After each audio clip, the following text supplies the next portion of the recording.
3 millions et demi. Avec une formation. Oui, et mal vendue d'ailleurs. Parce qu'elle était très sous-optimisée. Il y avait trop d'étapes. Je t'ai même proposé une optimisation. Oui, justement. Non, c'est tout très mauvais. C'est extrêmement mauvais. Parce que tu rajoutes les étapes qui ne sont pas censées exister. Résultat, plein de personnes se perdent en chemin. Et après, on a voulu passer par PayPal. PayPal a bloqué à plusieurs reprises plus de 1 000 euros. Alors imagine-toi 1 000 euros une première fois, 1 000 euros une seconde fois. La raison pour laquelle le Cameroun n'est dans aucune de ces générations-là, c'est parce qu'on n'a pas de connexion Internet. On a l'impression aujourd'hui que la chaîne est devenue juste l'actualité, React et tout. Non, je suis très sérieux à ce niveau. L'acte du mariage est un acte entrepreneurial. On ne se marie pas par amour. L'amour, ça part et vite et mal. Et c'est un truc qui est extrêmement ingrat. Alors que les intérêts, c'est fixe. Est-ce que tu marches avec des gris-gris?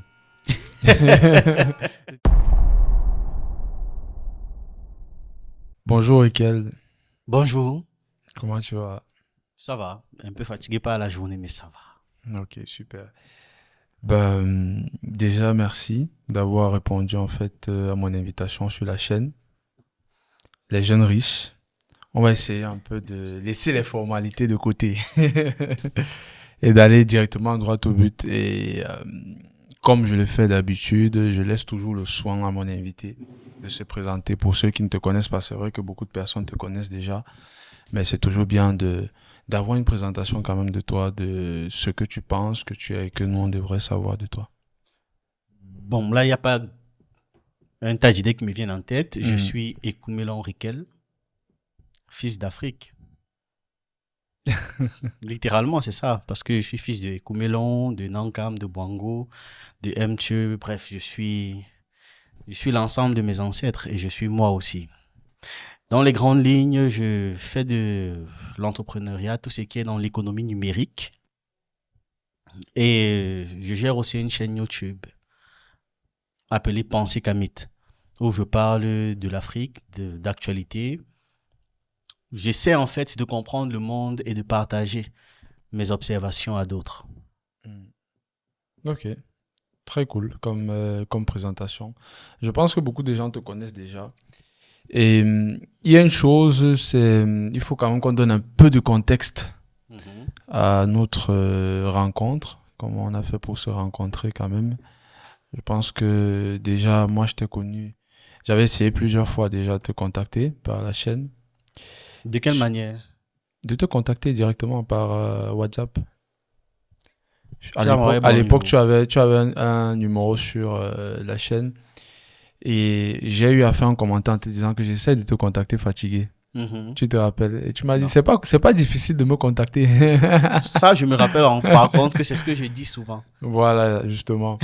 Et tu m'as dit ça. Et à l'époque, pourquoi je t'avais contacté? Parce que j'avais regardé une de tes vidéos où tu accueillais le professeur Kalala Omotunde. Je sais pas si tu te rappelles. Oui, je me rappelle. À l'époque. Est-ce que tu peux un peu nous expliquer comment ça s'était passé, tout ça, cette période-là? Je me rappelle. Globalement, en fait, c'est que plein de souvenirs me sont venus. Ta vie, c'est comme le... Plein de souvenirs me sont venus d'un coup. Je suis à Yaoundé, j'apprends qu'il y a les Pan-African Awards à Douala. Ok. Je suis déjà surpris parce que je suis pas invité.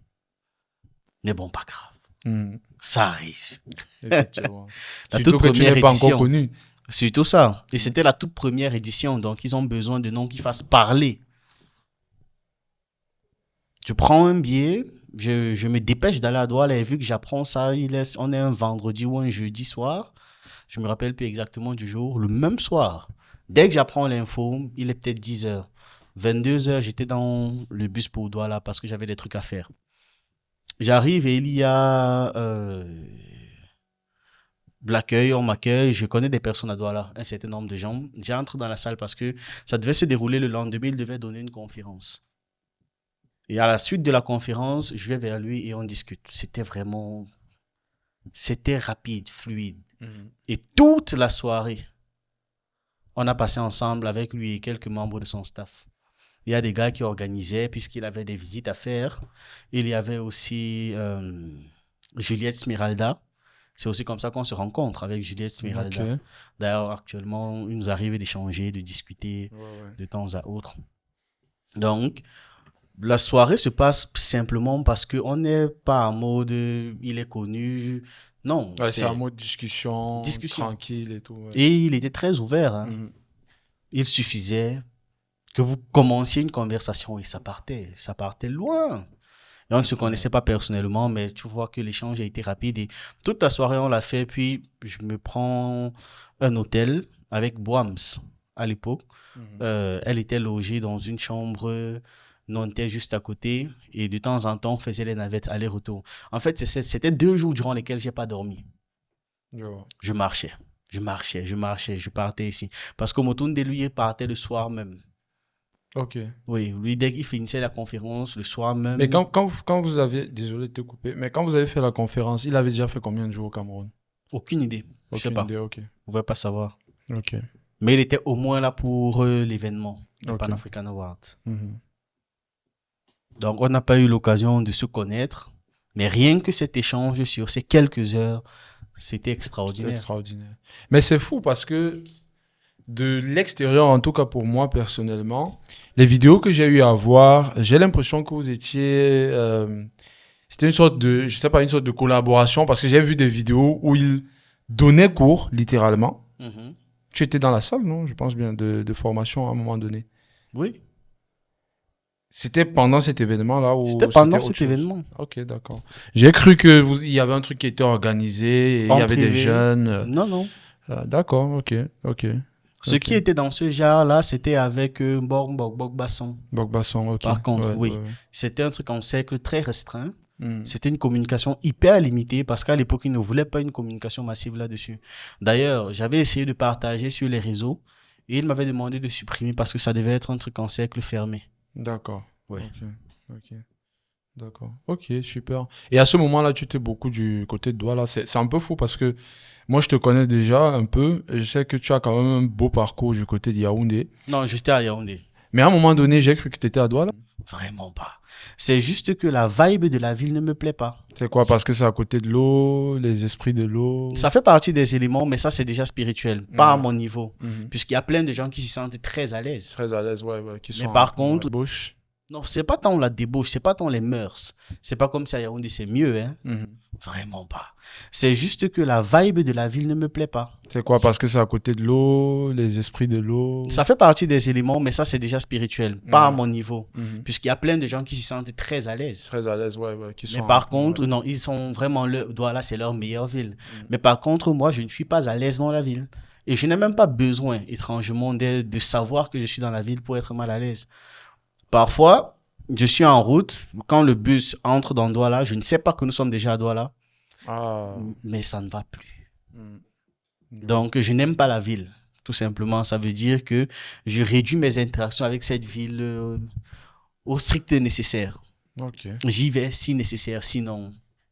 Pas du tout. Ok. Ouais. Ok. Et donc, du coup, cette période-là de ta vie, elle était assez mouvementée parce que quand je regarde en fait ton historique, j'ai un peu cherché, tu vois. Il a un peu Et, cherché. et du coup, je me rends compte qu'à cette période, tu n'étais pas seul. Mhm. Il y avait quand même, je crois, Cuimo. l'autre frère, Cuimo, ouais, effectivement. Et je ne sais pas ce qui se passait, mais c'est comme s'il y avait, vous suiviez en fait une formation, une école initiatique africaine. Et Et Mahat tout. Ouru.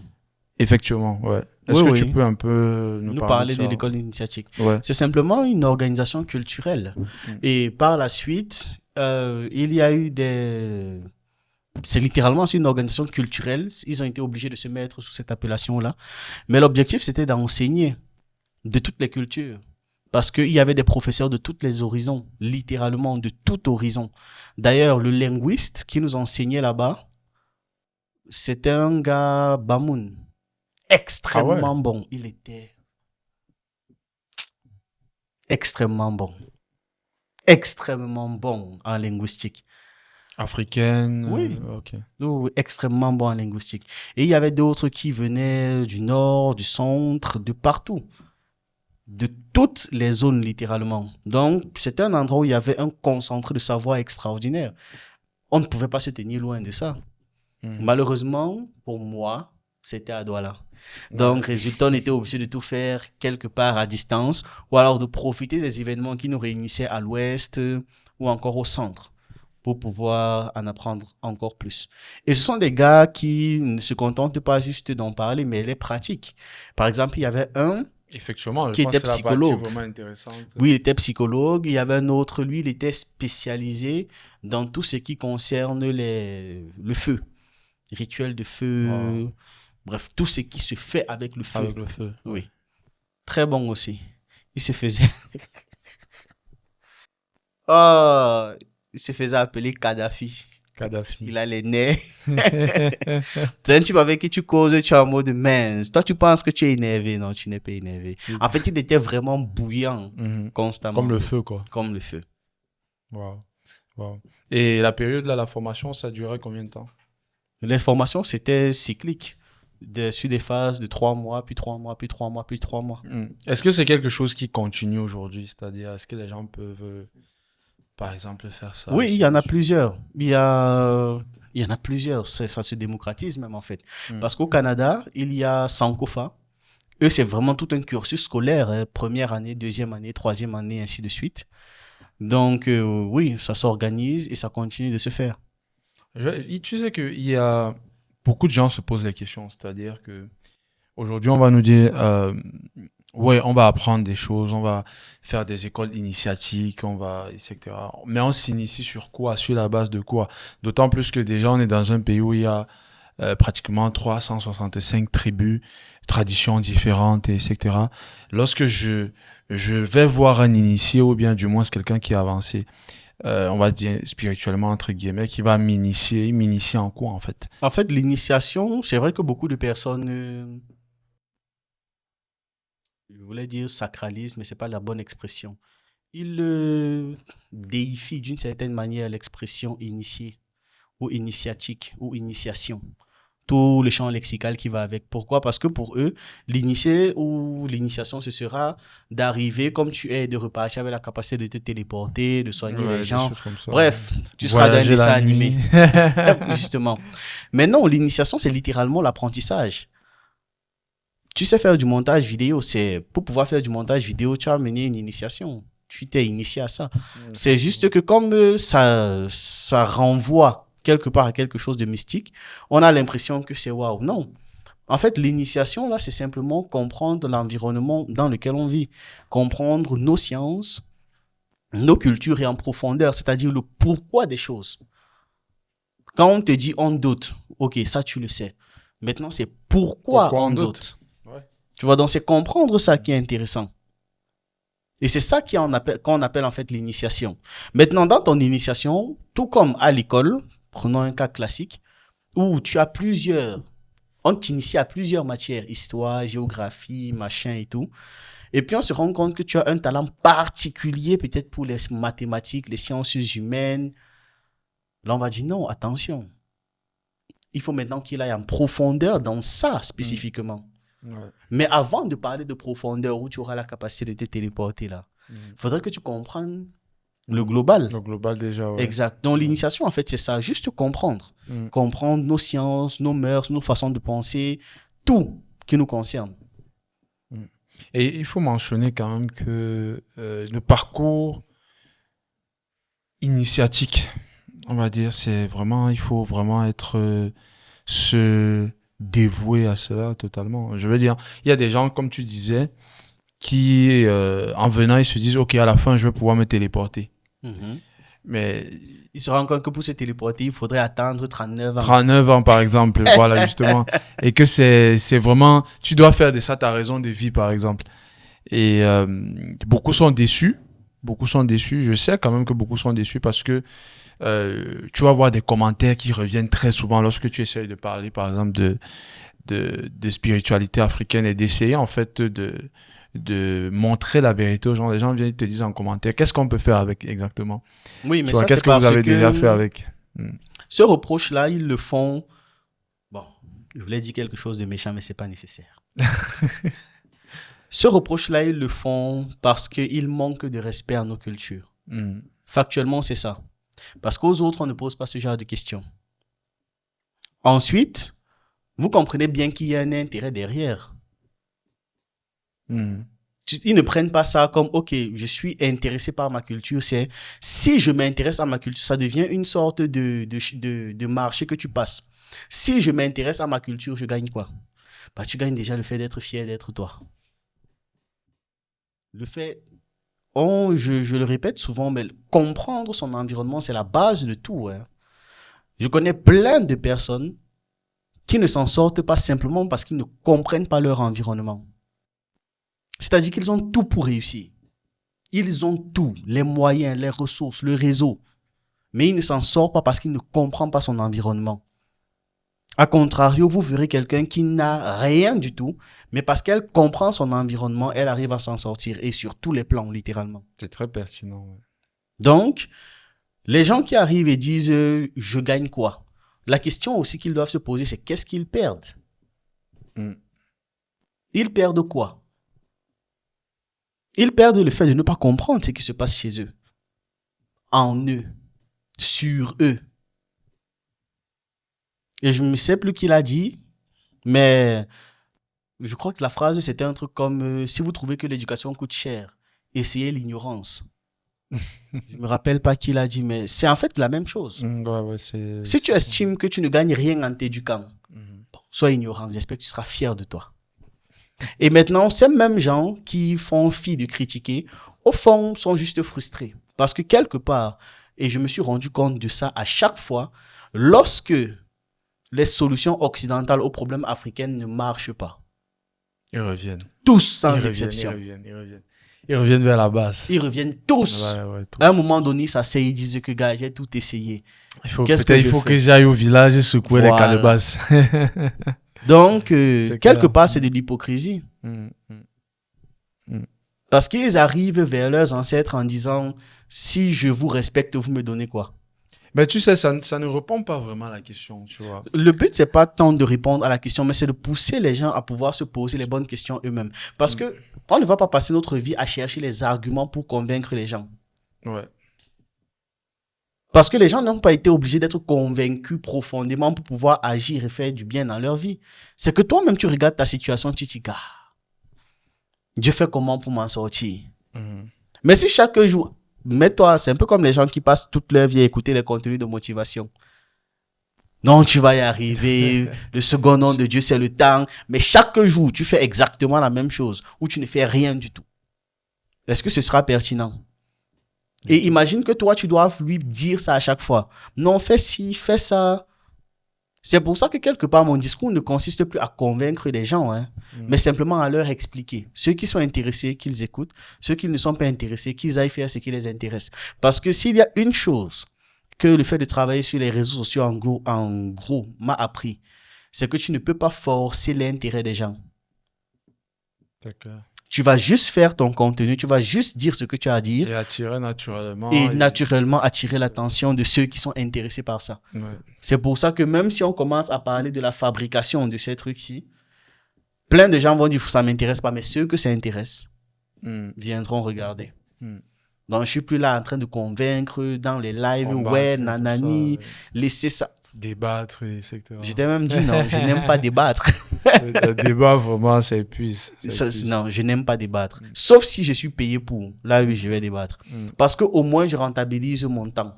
Mais si c'est que je débat, on prend les bières, on dépose, non, pardon. J'ai mieux à faire. Mieux je joue, mieux je me repose que de débattre, oui. Ok, intéressant. Tu sais, tu es dans le podcast des jeunes riches. Et non, je suis pas riche. Et les jeunes riches, non, il faut que tu laisses que je t'explique. Ok. Si tu vois, en fait, les jeunes riches, on est parti sur 4 piliers de la richesse. Fondamentalement, sur la chaîne, pour ceux qui ne savent pas, ils peuvent aller regarder les vidéos, en tout cas, où on explique tout ça. Ok. Voilà. On parle d'intelligence financière, d'intelligence émotionnelle et bien d'autres choses. Donc, c'est vraiment pas que de l'argent. Donc, raison pour laquelle aujourd'hui tu es d'ailleurs invité la sur richesse relationnelle. Oui, effectivement, relationnelle, émotionnelle, qui vont de pair d'ailleurs. Oui. Donc du coup, l'objectif aussi, c'est de parler des sujets que tu n'as pas l'habitude d'aborder ou bien que tu abordes très rarement dans tes contenus. Donc, on va parler, par exemple, des femmes.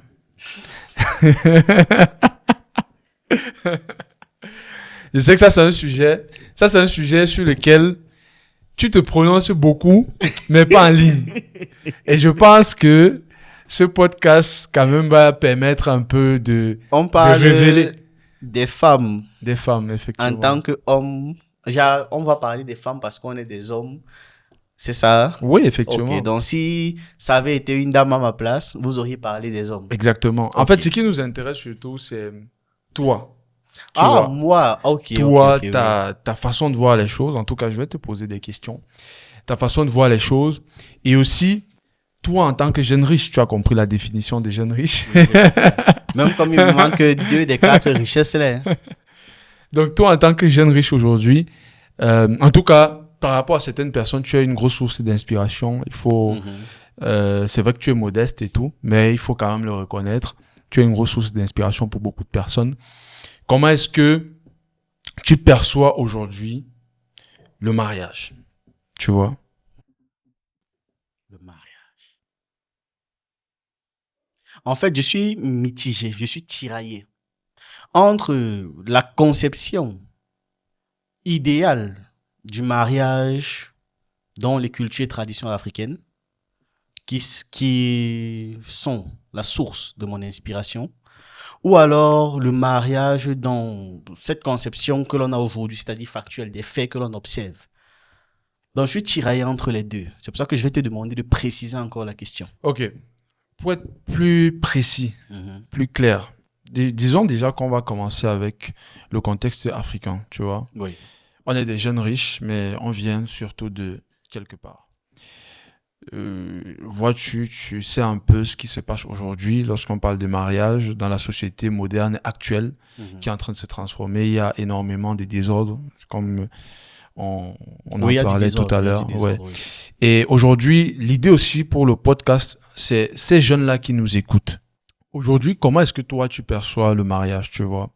Donc, on est dans une société qui est assez désordonnée par rapport à ça. Et surtout, l'objectif du podcast, c'est d'apporter des éléments qui permettent aux jeunes riches de pouvoir se positionner. On est aussi dans une optique où la vision de la chaîne, c'est de permettre à plus de jeunes de développer une volonté de puissance.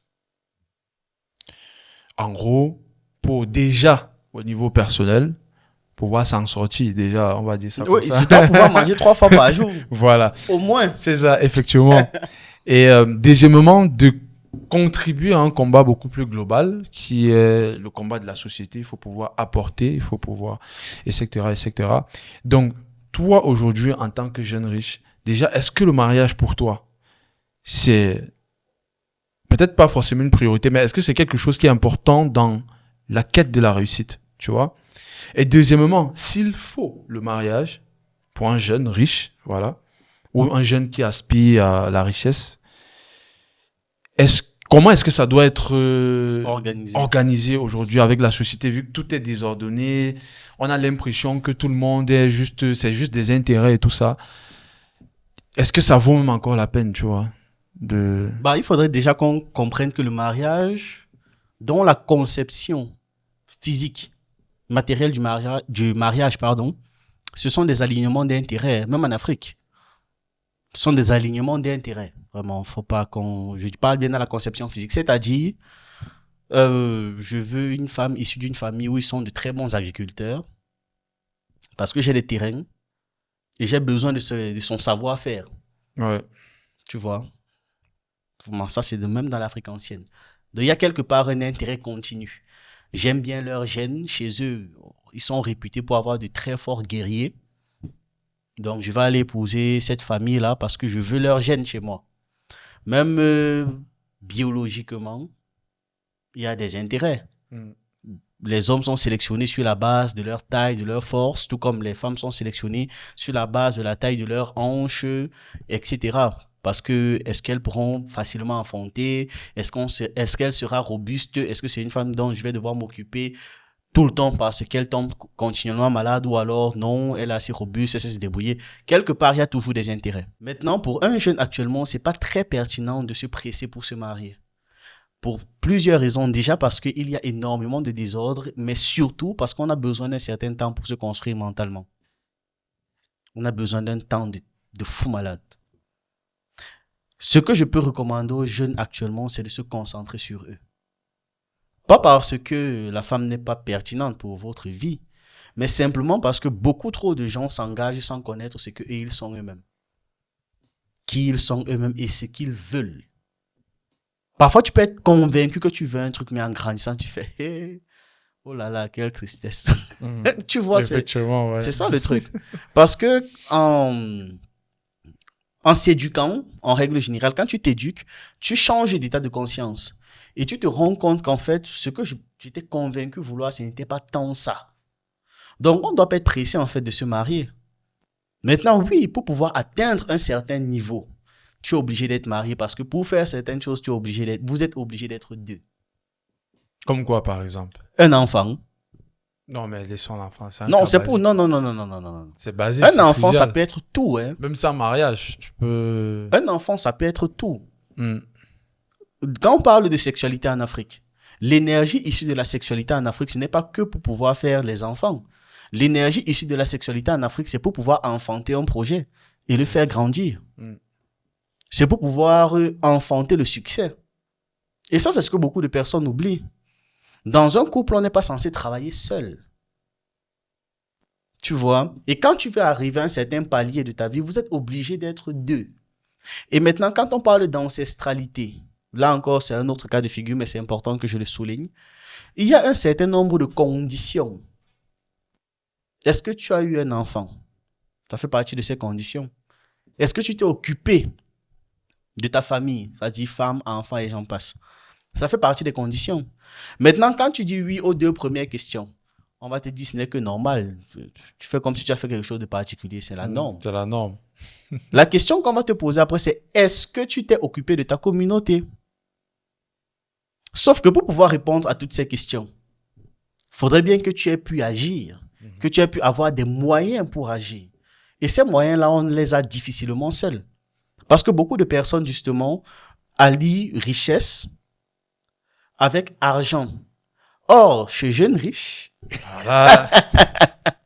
Et on revient là-dessus. Ouais. Ce n'est pas que l'argent. Bien sûr, il y a l'argent. Ne nous mentons pas. Bien sûr qu'il y a l'argent. Déjà, c'est beaucoup plus facile d'avoir toutes les autres richesses, même quand tu as déjà de l'argent. Quand tu as le temps de lire, je te promets, t'éduquer est beaucoup plus facile. C'est-à-dire, quand tu te dis souvent, j'ai pour défi de lire 52 livres cette année, en raison d'un livre la semaine. Quand tu as l'argent, c'est beaucoup plus facile. Parce que tu sais que quand tu vas finir de lire, tu auras un truc pour pouvoir manger après. Or, si ta première préoccupation, c'est de savoir quoi manger aujourd'hui, ce sera difficile de t'asseoir et dire que tu vas lire, difficile de t'asseoir et dire que tu vas un peu échanger avec les gens pour comprendre ce qu'ils pensent. Effectivement, ouais. Donc, c'est ça en fait. Le mariage arrive comme une autre étape dans le développement personnel d'un individu. Mais être pressé de se marier, c'est généralement tomber dans un piège parce que en face, la dame doit faire exactement le même travail sur elle. Beaucoup de personnes se marient ou alors beaucoup de filles vont quitter de leur foyer familial, parental ouais. Et vont directement tomber chez leur mari. Ça veut dire quoi en termes d'image mentale? Elle quitte d'un environnement où elle était sujet à un environnement où elle est reine. C'est très dangereux. Ouais, c'est dangereux. Ouais. Sans passer par la case où elle doit se débrouiller elle-même. C'est-à-dire qu'elle est le sujet d'elle-même et elle est la reine d'elle-même. Les problèmes, c'est elle qui doit gérer. Quand le tuyau se casse là, c'est pas quelqu'un de venir dire « T'inquiète, je vais gérer ». Tu vois? Et ce travail-là, très peu de gens le font.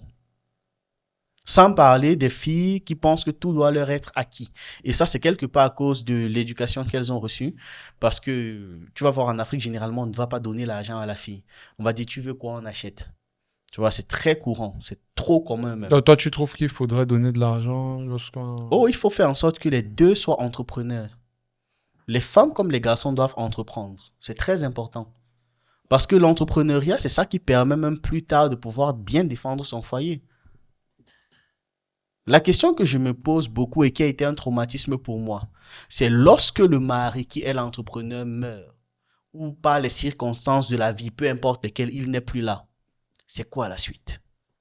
Elle retrouve un autre entrepreneur. Oui, mais après combien d'enfants, après, à quel âge, sachant que plus elles vieillissent, plus c'est difficile. Bravo. Il y a eu coupure de caméra. C'est pour ça que les choses ont disparu là. Voilà. Ok. J'étais donc en train de dire ceci. Dans un couple, l'homme et la femme doivent être entrepreneurs. Les deux doivent être entrepreneurs et ils doivent être à un très bon niveau pour pouvoir même défendre le socle de leur relation. Parce qu'il y a des moments où un ou l'autre a des coups de mou. Ça arrive à tout le monde. Et parfois, savoir qu'en face, la personne peut gérer la situation. Et ça peut même pas juste être des coups de mou. Tu es malade. Tu peux tomber malade, ça arrive à tout le monde. Ou tu es dans l'incapacité de pouvoir gérer ce que tu gérais habituellement pendant 1, 2, 3 mois. Le simple fait de savoir mentalement que c'est bon, l'autre s'en occupe. C'est très intéressant. Ouais, c'est apaisant. Oui. C'est apaisant même. Ouais. Donc, on a aujourd'hui une société où tout le monde est très mal éduqué, autant les hommes que les femmes, sur tous les sujets de la vie. Parce qu'il n'y a plus d'initiation, justement. Parce qu'on ne les apprend plus à comprendre leur environnement, à comprendre qui ils sont et à comprendre où est-ce qu'ils évoluent, que ça devient un désordre. Chacun est obligé de trouver un modèle ou une référence là où il peut. Ça devient donc d'un côté des mâles alpha toxiques. Oh, je suis le loup solitaire. Comme si un loup seul peut survivre. Tu vois, autant de choses. Même dans le, vous comprenez même le paradoxe parfois. Je suis le loup solitaire, comporte-toi comme un mâle alpha. Ça veut dire quoi, mâle alpha?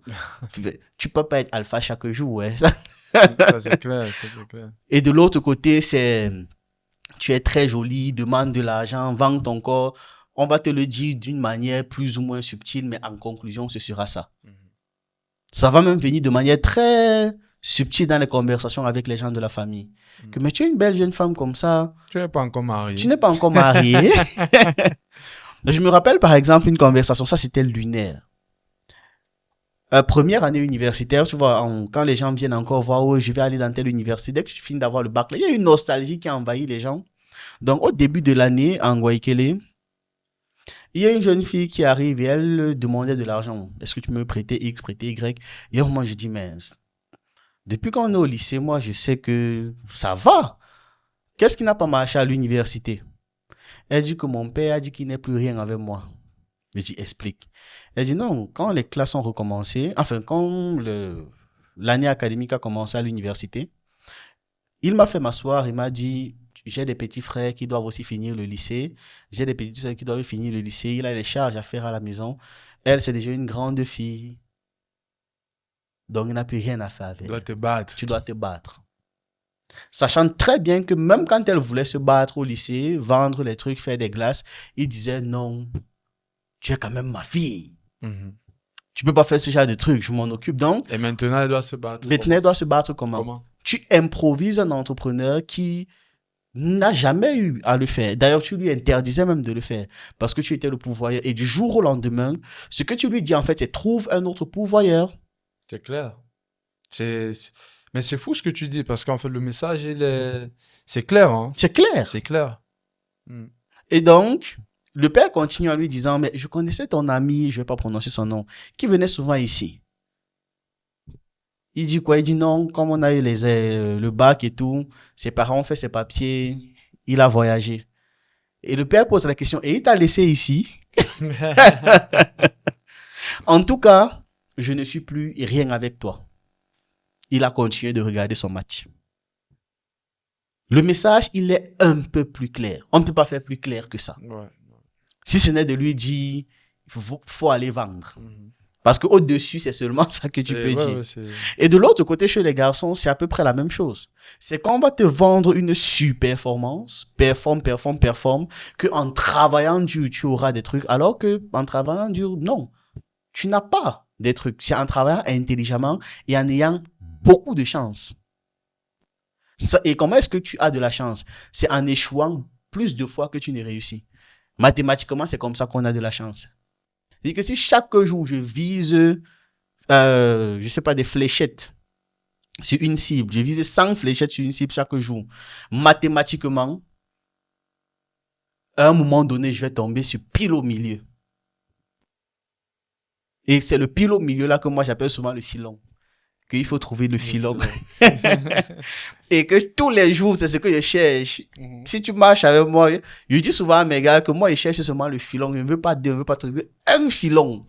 Tu imagines, tu réussis à créer un truc comme One Piece. Mais moi, à la place de Oda, je suis heureux. Mais vous m'étonnez que le gars tire son manga sur 30 ans. Tu imagines un truc qui te rapporte 40 millions de dollars l'année depuis 1999. Mais le One Piece là, même mon petit-fils va chercher ça. Je meurs. Ils vont continuer. C'est le filon familial, petit frère. Sûr, oui. Parce que dès qu'on va trouver le One Piece, il n'y aura plus aucun intérêt à ce truc. Et créer un autre filon, c'est-à-dire avoir un autre truc qui a un tel succès interplanétaire. C'est-à-dire que je ne sais même pas s'il y a quelqu'un sur Terre qui n'en a pas entendu parler. C'est trop dur. C'est tellement dur. Donc, dès que tu tombes sur le filon là, tu presses, tu trempes, tu presses, tu trempes, tu presses, tu trempes, les couleurs partent, tu ajoutes la couleur, tu presses, tu trempes. Donc, c'est ça en fait. Tout le monde doit être entrepreneur quelque part. Parce que, à la fois, les jeunes hommes comme les jeunes femmes, ils doivent pouvoir apprendre à se débrouiller seuls. Et dans notre environnement, les femmes sont très désavantagées. J'ai été choqué d'apprendre que dans la loi camerounaise, les femmes n'héritent pas de leur mari, peu importe le nombre de temps qu'elle a passé avec lui. Je me suis dit, mais imagine, pour le monsieur, vous vous êtes accordé et vous vous êtes dit, c'est bon, je m'occupe des enfants. Ce qui est une charge constante H24. Il n'y a pas de temps de pause. Il n'y a pas de permission de travail, de vacances, etc. Non, il n'y a rien. Et élever des enfants, c'est très dur. Et puis du jour au lendemain, quand le monsieur part, le patrimoine qui est là, va à ses enfants, sans passer par toi, et tu n'as rien dedans. Le problème, c'est pas que ça aille à vos enfants, c'est que tu n'as rien dedans. Et donc, si tes enfants sont de mauvaise foi, on peut aussi élever des enfants, mais ils finissent par être très méchants. Et qu'ils disent qu'ils ne te donnent rien, tu n'as rien. Tu sors de la maison de leur père. Non, mais est-ce que ça, c'est des trucs qui se... Je veux dire, comment les enfants vont demander à la mère de sortir de... J'ai l'impression que tu ne marches pas avec les avocats. Hein. Quand les gars là te parlent des affaires sur lesquelles ils sont, parfois tu es en mode, non, ne me dis pas qu'il a osé faire ça, mais tu joues. L'argent rend les gens fous. Hein. Surtout quand tu as passé le temps à dire aux enfants que ne vous inquiétez pas, c'est pour votre père, donc c'est pour vous. C'est pour vous, ouais. J'en ai connu, hein. Voilà. C'est vraiment la pire erreur. Oui. Donc, il y a tout cet ensemble-là, tout cet appareil-là. C'est pour ça que je dis parfois, un bon deal, c'est de dire si tu as les moyens, bien évidemment, tu ouvres un business et dois gérer. Il faudrait que, en fait, en cas de crise, il n'y ait pas qu'une seule source. Et que si cette source-là disparaît, il n'y a pas l'arrêt du train, il n'y a pas l'arrêt de la locomotive. C'est pour ça que je répète encore, on doit être entrepreneur dans une relation. Tout le monde doit entreprendre dans une relation. Les couples monogames comme polygames, tout le monde. Ben, c'est chaud, hein. Je vais t'expliquer pourquoi c'est chaud. Tu parlais tout à l'heure de société capitaliste. Oui. Ok. On part quand même sur un postulat où l'homme a tendance à plus se sacrifier. Est-ce que tu es d'accord avec moi? Pour sa femme, pour ses enfants, pour sa famille, par rapport à la femme. Est-ce que c'est quelque chose que tu valides déjà? C'est un peu une affaire de valider, pas valider. C'est le rôle que la nature nous a donné, gars. Effectivement, voilà. Justement, j'allais le dire comme ça. Donc, si tu pars sur une société de plus en plus où tu as des femmes indépendantes, des femmes qui veulent être, justement, comme tu disais, entreprendre, à l'aise financièrement, voilà, etc. Ou riche. Effectivement. Matériellement riche, effectivement. Donc, aujourd'hui, dans le mariage, ça crée beaucoup de problèmes. Au point où beaucoup, aujourd'hui, le mariage, c'est en train d'être compliqué. Par exemple, les gens vont se paxer, les gens se marient de moins en moins. Là, tu as une loi, par exemple, en France, qui a été voté récemment, je crois qu'il y a quelques semaines, 2 semaines comme ça, où on dit s'il y a divorce entre deux personnes, la personne qui a contribué à l'évolution de l'autre doit être indemnisée. C'est-à-dire qu'en fait, par exemple, si tu as payé l'école à la fille, si tu as aidé la fille dans son business, il faut qu'elle te rembourse ça. Oui. Tu vois un peu ce genre de choses. C'est-à-dire qu'aujourd'hui, en fait, les femmes sont en mode ok, tu vas peut-être l'aider, tu vas lui offrir un business, etc. Mais demain, c'est ça qu'elle va utiliser pour te... Oui, mais le truc encore, c'est que là, on est en train de partir dans des dérives. Et les dérives occidentales, c'est pas ce que j'observe ou que je prendrais comme exemple. Et même ces dérives occidentales-là sont moindres par rapport à d'autres. Ça aussi, on l'en voit beaucoup ici. Récemment, il y avait le monsieur a payé son école depuis très longtemps, puis dès qu'elle a eu un poste, elle est partie avec un autre, puis elle lui a fait un bouquet de fleurs rempli d'argent pour s'excuser et tout. La question n'est pas au niveau de l'ingratitude. La question est au niveau du quels sont les éléments dont on a besoin pour pouvoir rebâtir une société en réalité.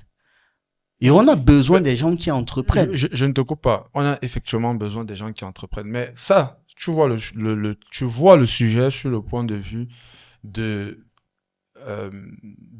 qu'est-ce que la société a besoin. Tu vois? Moi, je veux que tu vois la chose sur le point de vue du couple. Tu vois? Je ne peux pas. C'est-à-dire qu'en interne dans le couple, c'est deux choses différentes quand même. Je sais, c'est pour ça que j'ai dit, je ne peux pas voir la chose du point de vue d'un couple. C'est assez chaud parce que... Mais ça peut se régler. Ça peut se régler en modifiant des valeurs. Oui. Ça peut se régler grâce à l'éducation et ça peut se régler par des mariages d'intérêt.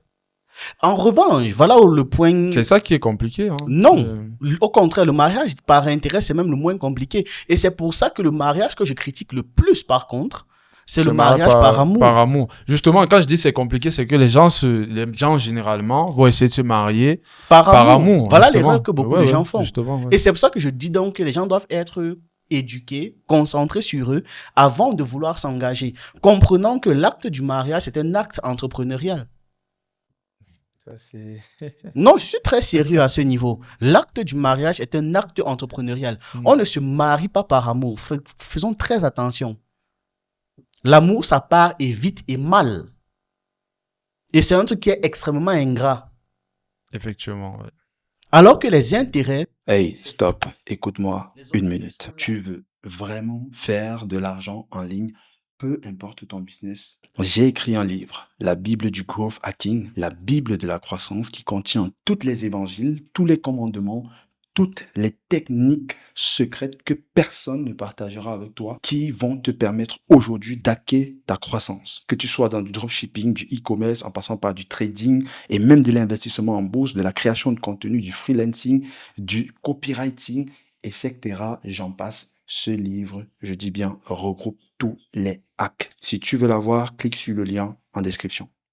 L'idée, c'est quel est le meilleur moyen pour qu'on quitte de ça à ça? Et tant que l'objectif est là, globalement, vous pouvez vous accorder sur le reste. C'est parce que, je l'aimais tellement, j'ai sacrifié mon business pour lui. Il y a un problème. Il y a un problème. Il y a un problème. Ouais. Il y a un problème dans ça. Où le monsieur va arriver, il va te dire... J'ai sacrifié ma vie. J'ai sacrifié ma vie pour toi. Mais c'est pas ce qu'on t'a demandé. C'est même pas ce que tu devrais faire pour ton propre bien. Ce que tu devrais faire, c'est t'asseoir et te dire quels sont mes objectifs de vie. Vraiment, si tu peux les lister. Et maintenant, si je dois me mettre avec quelqu'un, quel serait le profil qui m'aiderait à atteindre ces objectifs de vie? Déjà, ce serait beaucoup plus intéressant. Parce que le pire même, c'est que l'amour se construit avec le temps. Je ne sais pas si ça t'est déjà arrivé. Non, mais moi, je suis d'accord. Parce que... Alors, je tire, hein, c'est pour que les gens puissent comprendre aussi de point de vue et j'essaie aussi de te pousser un peu à bout. Mais effectivement, ce que tu dis, c'est réel parce que quand tu regardes dans le passé, tu vas voir que beaucoup de grandes familles, etc. Tu vas te rendre compte littéralement que les papas n'épousaient pas trop par amour. Hein. C'était pas une question d'amour. Hein. C'était une question de le monsieur, il fait déjà ça. On va recommander une fille avec tu vois, ça va matcher. Voilà, et parfois, la fille même ou le monsieur n'a même pas des biens. Ouais. Mais c'est une personne extrêmement intelligente. Ouais. Et c'est l'intérêt qui est là-bas. Mhm. En fait, c'est ça. Quand Et après, l'amour, ça vient. Non, ça l'amour, vient ça seul. vient. Je voulais justement Ça te vient dire seul. que, je sais pas si ça t'est déjà arrivé, d'être assis avec une camarade de classe au cours de l'année que tu n'apprécies pas beaucoup. Mais vous êtes assis sur le même banc. Ouais. Ouais. Vers le milieu d'année, celle que tu trouvais si laide au Si début, laide, je te dis. tu commences à lui trouver un tas de qualités. Mhm. C'est quelqu'un de fantastique. Certes, elle a ce petit tic-là qui t'énerve, mais ça va. Ça va, ça passe. Ça passe. Moi, ça ne m'est pas arrivé une fois. Ça m'est peut-être arrivé 3 fois. Donc, comprenant ce principe, je peux l'appliquer partout. Au moins, est-ce que les bases de la vie et de ses objectifs sont présents? Oui. Le reste peut venir après. C'est pour ça que je vais toujours privilégier les mariages par intérêt. Parce que d'ailleurs, parlant d'intérêt et en opposition à l'amour, je ne les oppose pas. Hein, c'est la même chose. Il n'y a pas plus grand amour que faire ce qu'il faut faire pour les générations d'après. Pour que la génération d'après vive moins de difficultés que tu as vécu. Et que pour celles après tes enfants vivent encore moins de difficultés. La raison pour laquelle on n'a pas de famille puissante en Afrique, c'est ça. Quand je parle de famille puissante, je ne dis pas qu'il n'y a pas de famille riche. Il y en a. Mais il n'y a pas de dynasties sur plusieurs siècles. Et c'est dommage. Parce que dès que la première génération va bâtir la fortune, la seconde sera une dilapideuse, c'est-à-dire un cash burn terrible. La troisième sera obligée de rebâtir encore quelque chose. Mais on voit aujourd'hui avec des... Oui, prenons par exemple les fortunes des années 70. Oui, les enfants aujourd'hui, Les ils enfants, ont tout vendu. Exactement. Ils vendent vite. Ils n'ont rien fait de pertinent. Exactement, Ouais, ils n'ont rien fait de pertinent. Ça, c'est parce que les gens sont mal éduqués, parce qu'il n'y a justement pas d'organisation dans tout ça. Et je dis bien, j'étale ça aussi à la polygamie, hein. Parce que aujourd'hui, on a l'impression que celui qui veut la polygamie, c'est celui qui n'arrive pas à se retenir. Il veut simplement, voilà, il veut mettre son truc partout et puis on lui dit, OK, prends plusieurs femmes et reste tranquille. Non. C'est l'alliance de 3, 4, 5, 7, 8, 15, 20 familles. C'est un empire. Voilà. Mhm. D'ailleurs, prenons le cas en Occident. Imagine si la polygamie était validée là-bas. Mhm. Regarde en termes d'efficacité dans les emprunts. Ça aurait été. Mhm. Parce que chaque conjoint aurait pu emprunter. Ça doit être monstrueux. Ça aurait été monstrueux. C'est trop une optimisation fiscale de ouf. Voilà. Ah, tout le monde allait être polygame, frère. Tout le monde allait Tout être le monde. polygame. Tout le monde. Donc, regarde, tu vois. Et ils n'ont pas été bêtes de faire ça parce qu'ils savent. Ils savent. C'est pas pour... Mais tous les riches là, tu vas te rendre compte qu'ils ont plusieurs femmes. Mm. Même si c'est pas officiel. Elon Musk, il a combien d'enfants avec des femmes différentes? Faut pas qu'on fasse comme si c'est Ouais. Donc, en fait, c'est ça que je veux faire comprendre aux gens en réalité. C'est que quand on parle de mariage, il faudrait qu'on réalise qu'on est en train de parler des intérêts. Oui, c'est ta vie, c'est machin, mais le mariage est tout autant un projet que n'importe quel autre business. Parce que ceux que vous allez faire naître là, tu ne connais pas les chances qu'ils auront, les malchances qu'ils auront, etc. Mais tu dois te battre avec les informations que tu as devant toi. Donc, quand quelqu'un va me dire qu'il fait par amour, c'est un peu comme s'il me dit j'embauche mes employés par amour. Non. Ou j'ai mes partenaires commerciaux par amour. Non. C'est d'abord par intérêt et on s'aime après. Ça devient mon bad combi après. C'est clair. C'est ça le truc. Donc, il faudrait vraiment qu'au niveau du mariage, on se recentre à ce niveau. Ouais, parce que ça nous perd littéralement. Je te parlais tout à l'heure du fait que aujourd'hui, pour les jeunes riches, naturellement, il y a une tendance à dire, OK, il faut d'abord que pour l'homme, que tu puisses te concentrer sur toi, que tu puisses réussir dans ta vie, enfin, avoir ce qu'il faut, un minimum stable, etc., avant de penser à une femme. Et quand bien même tu penses à une femme, si tu as déjà assez de patrimoine, il faut que tu prennes une femme qui n'a pas ton niveau, qui va juste être là, en mode... Fais ce que je t'ai dit. Voilà, occupe-toi des enfants, accouche-moi des enfants, etc. Et pour que demain, ça ne crée pas un conflit d'intérêts, tu vois. Parce qu'aujourd'hui aussi, également, dans cette société, on va dire occidentale, mais ça devient déjà partout dans le monde entier. Voilà, occidentalisé, c'est mieux. Tu vois les conséquences des divorces qui sont à chaque fois initiées par des femmes, pour la plupart des hommes qui ont réussi. Et d'ailleurs, c'est pas pour rien qu'on dit que c'est les femmes qui détruisent les plus grands hommes de ce monde. Donc, on le voit clairement. Donc, maintenant, si tu dis, OK, la femme doit aussi entreprendre que l'homme. OK, je suis d'accord pour construire des empires, etc., les intérêts et tout. Mais est-ce qu'il n'y a pas une partie, parce que quand vous êtes quand même deux personnes, l'homme veut peut-être s'imposer. On a, tu vois, une société aujourd'hui qui est un peu patriarcale. L'homme veut s'imposer. Tu as une femme en face de toi ce n'est pas le patriarcat qui fait en sorte que l'homme se positionne en tant que protecteur. Déjà, c'est important qu'on le souligne. C'est sa nature. C'est sa nature. Tu vois. On adore être des protecteurs. Je sais pas quand tu as réussi à régler les problèmes d'une femme, pas seulement d'une femme, des gens dans ta communauté. Ça te plaît, en fait. Ça te plaît. Ça te plaît, ouais. Tu vois? Ouais, tu te sens bien. Oui, tu te sens bien. Ouais.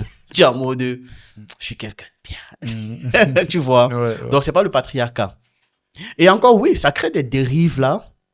Et ces dérives-là engendrent des conséquences. Mais là, maintenant, ce sera en fonction de vous de voir, ou quand je dis de vous, c'est à l'échelle individuelle, de voir comment vous en protéger. Parce que ça aussi, c'est mécaniquement créé. Hein. Avant, ça arrivait beaucoup moins. Et là, aujourd'hui, on va me dire que oui, c'est parce que les femmes se libèrent. Non, c'est parce que les femmes absorbent un certain nombre d'informations et, en règle générale, les digèrent mal. Je suis d'accord. Voilà, que ça donne ces dérives-là. Tout comme beaucoup d'hommes, en réponse à ça, absorbent aussi des informations et les digèrent mal par frustration. Et ça devient en fait une guerre de qui a raison. Sauf que personne n'a raison. C'est un peu comme si toi tu dis que là-bas c'est 9, moi je dis qu'ici c'est 6, alors qu'en fait c'est un 7. Donc ça n'a même rien à voir avec ce qu'on est en train de raconter depuis le début. Et c'est mécaniquement créé, c'est mécaniquement engendré. C'est pas pour rien que même cette manière de penser, ce ne sera pas global. Ce sera un petit cercle d'individus qui va comprendre ça, l'appliquer, mettre en pratique, former un autre petit cercle d'individus qui va comprendre, mettre en pratique, et peut-être petit à petit, ça va s'étendre.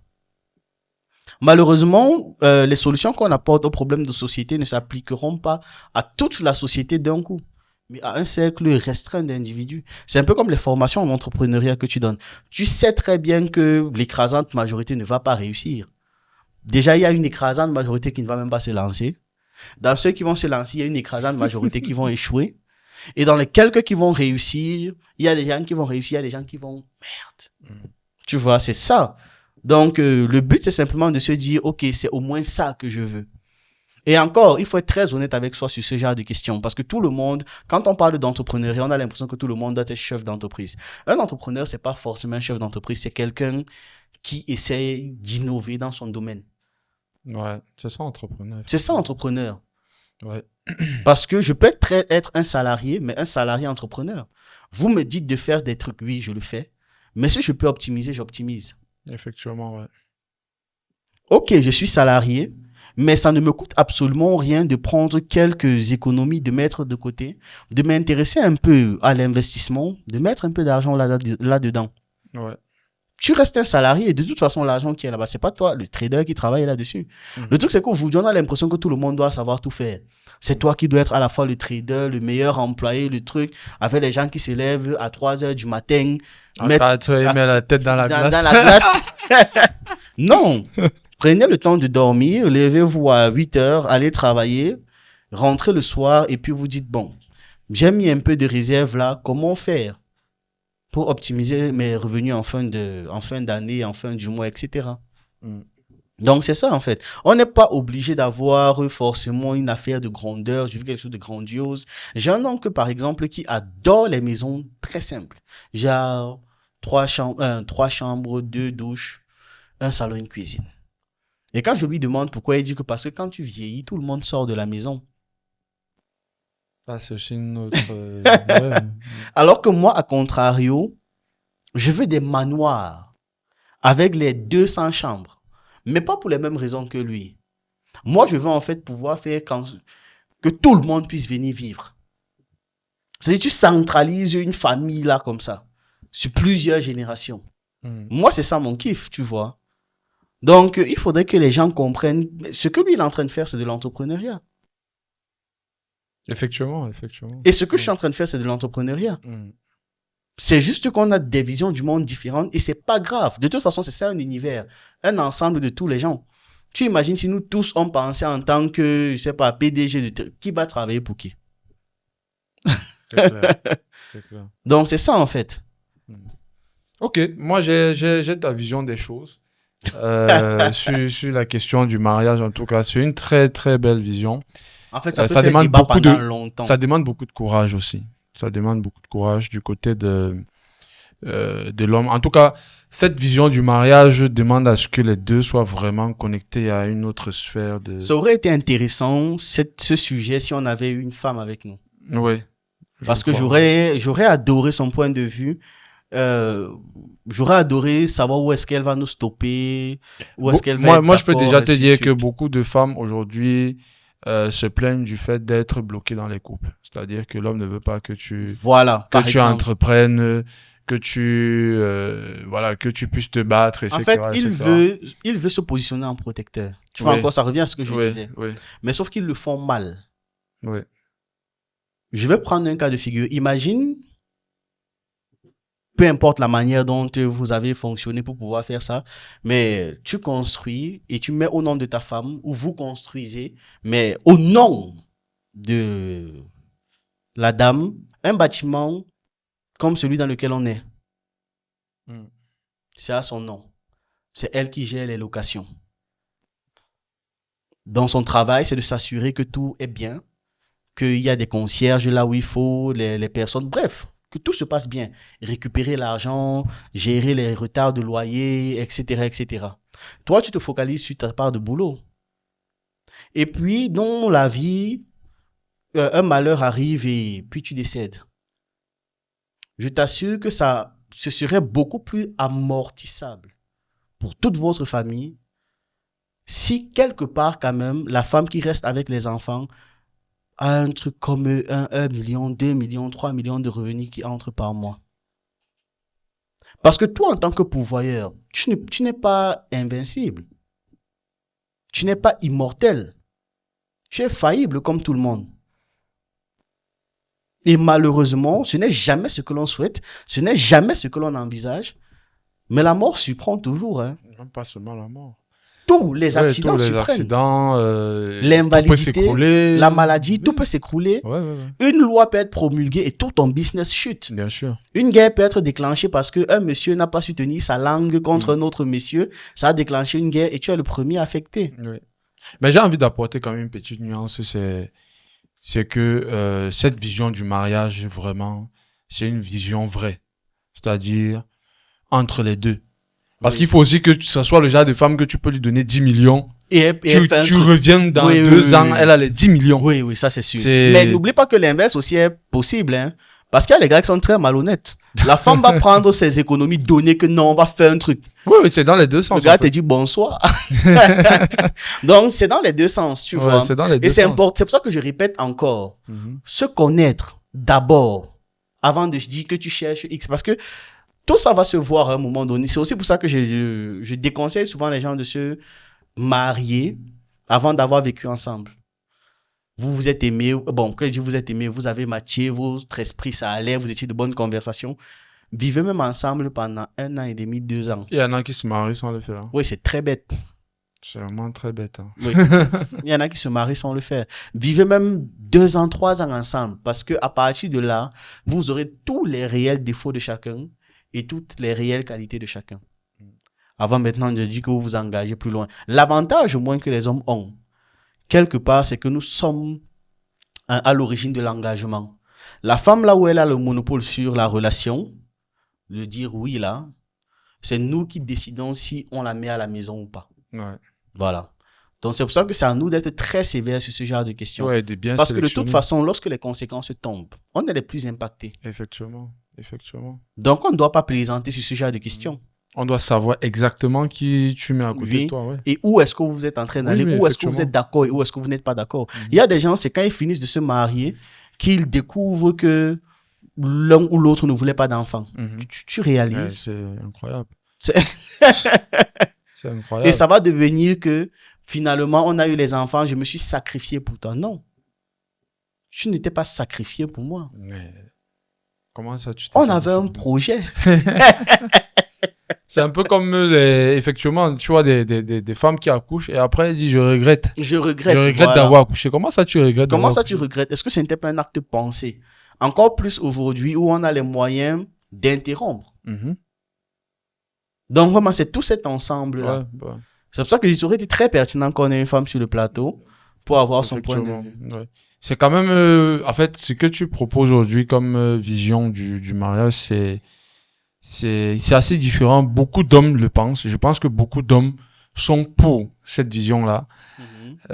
Après, on a les réalités de la vie qui font en sorte que on soit un petit peu sage et que voilà, et on évite parce que on sait quand même il y a eu beaucoup de parents d'oncles qui ont fait confiance à la femme Et puis, ça s'est très et mal après ça passé. s'est très Mais très malgré très tout, ça mal reste passé. ça reste marginal. C'est simplement que les histoires négatives sont beaucoup Ils plus sont beaucoup plus ouais, c'est vrai. portées. Mm. Par exemple, prenons le cas des célébrités qui se sont mariées. Les célébrités où ça finit en casse, je veux la moitié de ta fortune, je veux toute ta fortune, je veux te faire du mal, je veux que tu ailles en prison. C'est marginal par rapport au nombre de célébrités où ça s'est bien passé. Tu vois, sauf que les célébrités où ça se passe mal, c'est tellement bruyant et ça fait ressortir tellement de choses chez tellement d'autres personnes qu'on a l'impression que c'est ça qui est devenu une norme dans la société, alors que pas du tout. Frère, c'est une bonne discussion. Je pense que on va essayer d'évoluer Non, on avec évolue, on avec évolue. avec l'autre sujet. Euh, Aujourd'hui, tu es basé au Cameroun. Mhm, Tu as une équipe, vous travaillez ensemble. mhm. On voit des choses quand même, on voit des vidéos et on se pose quand même la question, comment est-ce que vous arrivez à vivre de ça? Ça reste quand même quelque chose de nouveau en tant que, je peux dire quoi, business model. Comment est-ce qu'aujourd'hui un créateur de contenu, parce qu'on en parle, on a beaucoup de créateurs de contenu qui font du bruit et on a aussi d'autres contenus un peu comme ce que toi tu fais qui sont peut-être moins connus, on va dire, pour la personne lambda, mais qui arrivent à en vivre. Est-ce que tu peux un peu nous expliquer comment est-ce qu'aujourd'hui vous arrivez à faire ça? C'est quand même magique. Alors déjà, ce n'est pas un business model qui est peu connu. C'est un business model qui est peu connu au Cameroun. Au Cameroun, ouais, effectivement. Parce qu'on manque de connexion Internet. Hmm. Tu n'imagines pas à quel point on manque de connexion Internet. On est sous-connecté. Je ne sais pas si tu as d'ailleurs vu le classement des pays avec le déploiement de fibre optique.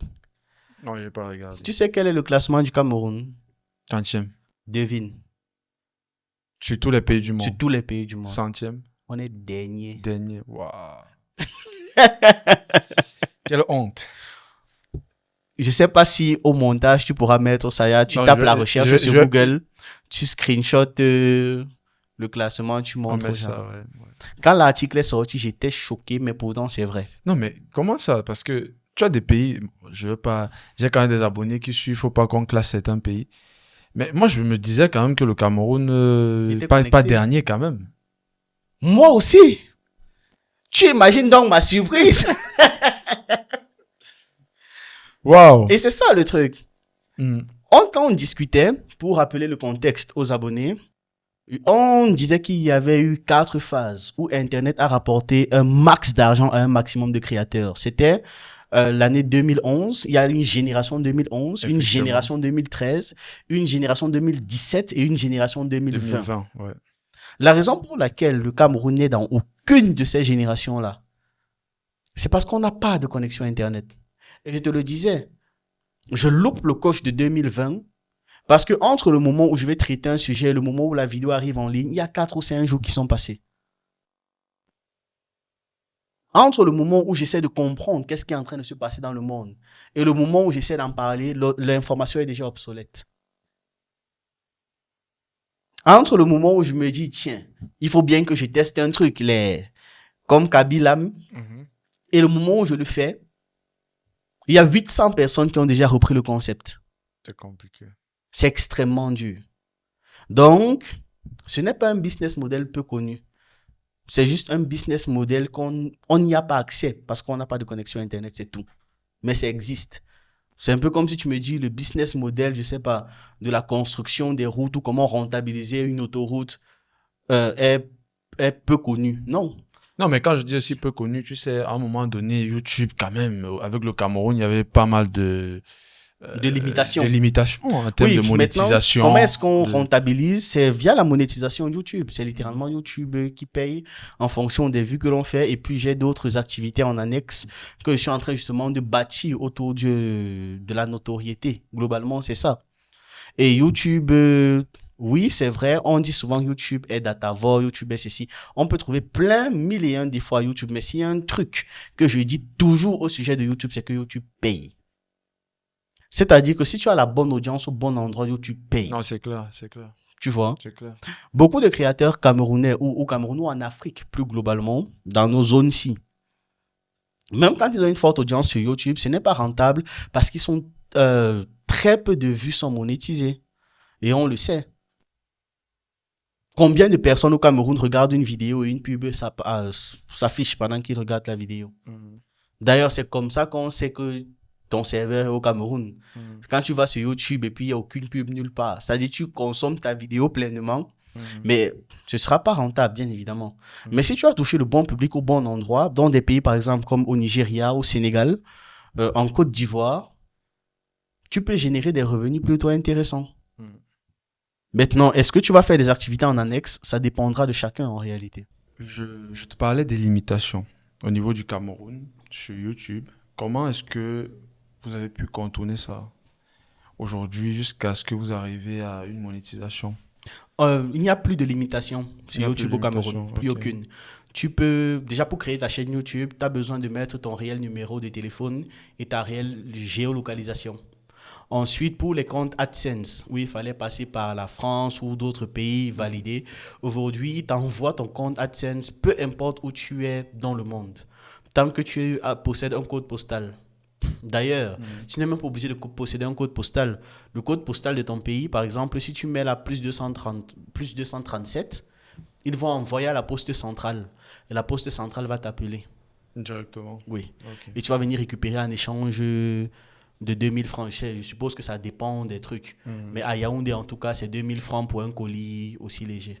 On a vu récemment aussi, tu as reçu le trophée. le trophée de YouTube Oui. des 100 000 abonnés. Ça s'est passé comment? Comment tu as fait pour Même recevoir chose. ça? Pareil. Tu mets ton adresse, Mhm. ton code postal et on envoie à la poste et la poste t'appelle. Mhm. Ok, ok. Et tu avais également fait une formation, si je me trompe pas, Oui, une formation sur YouTube. YouTube. Elle date même d'un an. Hein. Déjà, Plus, d'avril 2024. tu as fait beaucoup d'argent avec. Non, parce qu'il y a énormément d'argent qui a été perdu.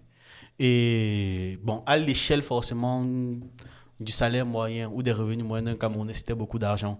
Mais il y a beaucoup d'argent qui a été perdu à cause de la logistique. Est-ce que tu peux nous donner quand même le chiffre un petit peu, si on peut... On pourrait partir sur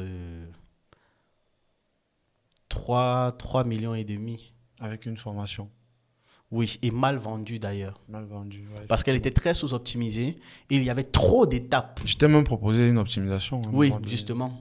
Je C'est pense ça. qu'il faut qu'on revienne un petit peu. peut-être Non, on va là-dessus. revenir là-dessus, pas de souci. Parce que là même, comme je te disais, je suis en train de mettre une plateforme un peu comme ce que tu fais là, Mhm. où il y aura plein de formations. Je t'ai dit que je suis en train de faire tout un truc avec les domaines du numérique, non? Mhm. C'est très important parce que la difficulté, et moi-même je le ressentais pour chaque client qui achète, c'était de me contacter, dire ce qu'il veut. On choisit ensemble la méthode de paiement, il fait le paiement, j'envoie le lien. Très mauvais. C'est trop compliqué. Non, c'est surtout très mauvais. Ouais. C'est extrêmement mauvais. Parce que tu rajoutes les étapes qui ne sont pas censées exister. Résultat, plein de personnes se perdent en chemin. Et après, on a voulu passer par PayPal. PayPal a bloqué à plusieurs reprises plus de 1000 euros. Donc imagine-toi 1000 euros une première fois, 1000 euros une seconde fois. Ça fait très mal. Hein? Résultat, j'ai dit, je ne vais plus utiliser. Donc je suis en train de tout mettre en place pour qu'on puisse gérer les paiements, genre ouvrir une entreprise et tout, avoir un compte bancaire d'entreprise pour pouvoir utiliser rapidement les Stripe et d'autres machins. Donc vraiment, je suis fatigué de perdre de l'argent en réalité. Ouais. Ok. Parfait. Je voulais aussi qu'on revienne un petit peu sur l'historique. Tu sais que ta chaîne a quand même beaucoup évolué. Oui, On est énormément. passé d'un certain Culture type de brute, contenu oui. à... Bref, il y a eu pas mal de contenu. Après, on a terminé sur l'actualité. Mhm. Et qu'est-ce qui s'est passé? Pourquoi autant de changements? Parce que je me suis rendu compte d'un truc. Le discours avait besoin d'évoluer en fonction des problématiques immédiates que les gens rencontrent. Ok. On parlait tout à l'heure du fait de s'éduquer. Pour pouvoir s'éduquer, il faut quand même avoir une certaine aisance. Quelque part, c'est un fait. Mhm. Donc, ça rend l'éducation beaucoup plus difficile quand tu n'as pas les moyens. Sauf que quand je t'éduque sur des questions qui te touchent directement ou quand je te fais comprendre d'où, quand je te fais comprendre l'origine réelle des problèmes que tu rencontres, c'est beaucoup plus facile pour les gens par la suite de pouvoir répondre ou de pouvoir réagir. Et après, je m'étais aussi rendu compte que les gens ont besoin parfois d'une voix, hein, d'une personne qui crie leur rage à leur place. Et vu que j'ai cette rage-là, étant donné l'environnement dans lequel je vis, je le crie.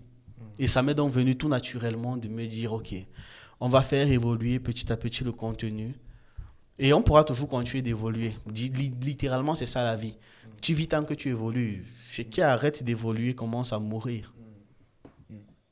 Ok. Et donc là, vous êtes passé sur le format actualité. Non, géopolitique en règle Géopolitique. générale. Oui, ok. Parce que c'est ça, c'est un globe. Hmm. Dans la géopolitique, il y a de Mais l'actualité attends, et je te d'autres. coupe pas, mais le déclic, c'était quoi? Il n'y a pas eu de Il déclic. n'y a pas eu de déclic. J'évolue. Juste, tu as commencé à faire... Oui, j'évolue, à j'évolue. parler, à Il faire... faut ok. juste avancer. Hmm. Est-ce que c'est intéressant? Est-ce que c'est pertinent? Est-ce que ça reste dans la ligne globale de conduite de la chaîne? Oui, on continue. D'accord.